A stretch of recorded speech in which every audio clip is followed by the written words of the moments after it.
Bem-vindos ao canal da mediação e do direito de família. Hoje trazemos um tema que tem sido notícia nas últimas semanas, que é a respeito de um julgamento que aconteceu no Supremo Tribunal Federal a respeito da extinção do Instituto da Separação Judicial. Nós já falamos disso em algumas oportunidades, mas é necessário fazer alguns esclarecimentos para que possamos entender qual é a questão que está envolvida neste julgamento. Vamos lembrar que no Brasil, até 1977, não havia divórcio.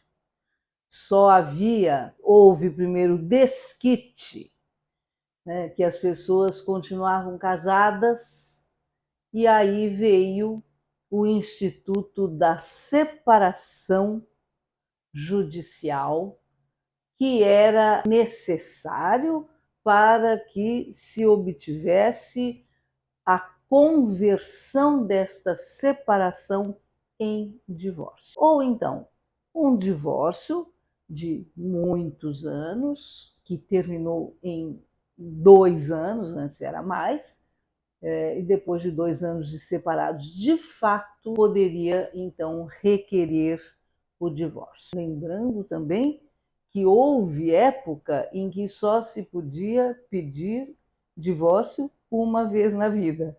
Então, se você casasse de novo com alguém que já era divorciado, você também já tinha o divórcio, esse casamento era eterno. Aí, em julho de 2010, houve a aprovação de uma PEC, que é uma alteração da Constituição Federal, e esta PEC dizia: o divórcio pode ser requerido sem nenhuma condição de tempo, de nada. E aí começou uma nova fase, né, em que as pessoas podiam pedir o divórcio, né, e sem alegar qualquer culpa. Na época da separação judicial, era necessário, quando os dois não estavam de acordo com a separação, tinha que provar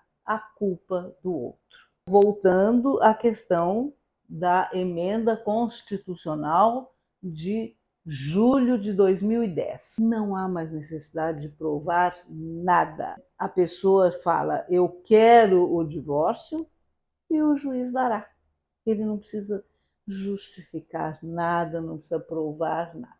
Porém, alguém entrou com um pedido, uma ação, dizendo que queria se separar judicialmente e não se divorciar, por questões até religiosas, né? Na religião daquela pessoa, não caberia ser divorciado, mas poderia ser separado, porque, segundo o entendimento, o vínculo matrimonial é indissolúvel perante algumas religiões.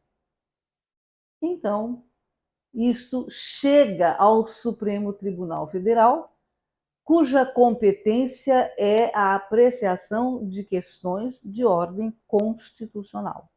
E como houve uma alteração da Constituição Federal com a PEC 66 de 2010, então a matéria era afeita ao Supremo Tribunal Federal. Eles julgaram, e a tese defendida por aqueles que achavam que a separação judicial permanece, porque a pessoa pode ter o direito de querer se separar judicialmente, mas não se divorciar. Então, esta tese cai definitivamente porque no Supremo Tribunal Federal foi reconhecido que não existe mais o Instituto da Separação.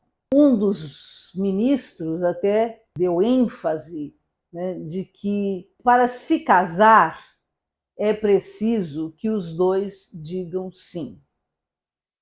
Agora, quando um resolve dizer não quero mais, eu quero o divórcio, então, se os dois não querem mais o casamento, ou um deles que seja, então não pode mais haver casamento. Então é só dizer quero o divórcio. Ponto.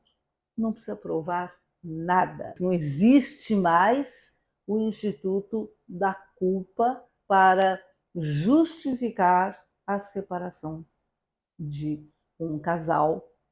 Então, definitivamente não existe mais a separação judicial. Um dos votos, né, do ministro Fachin ainda diz: hoje o direito de pedir o divórcio é um direito potestativo. O que quer dizer isso? Não tem contestação, né? É só dizer eu quero. Ninguém pode vir dizer, mas eu não quero, eu não vou dar o divórcio. Não existe isso. Então, o juiz concede o divórcio. Claro que as questões decorrentes do divórcio serão tratadas e há necessidade realmente que se fale de guarda de filhos, a respeito de alimentos, a respeito de partilha de bens, mas o vínculo matrimonial é dissolvido.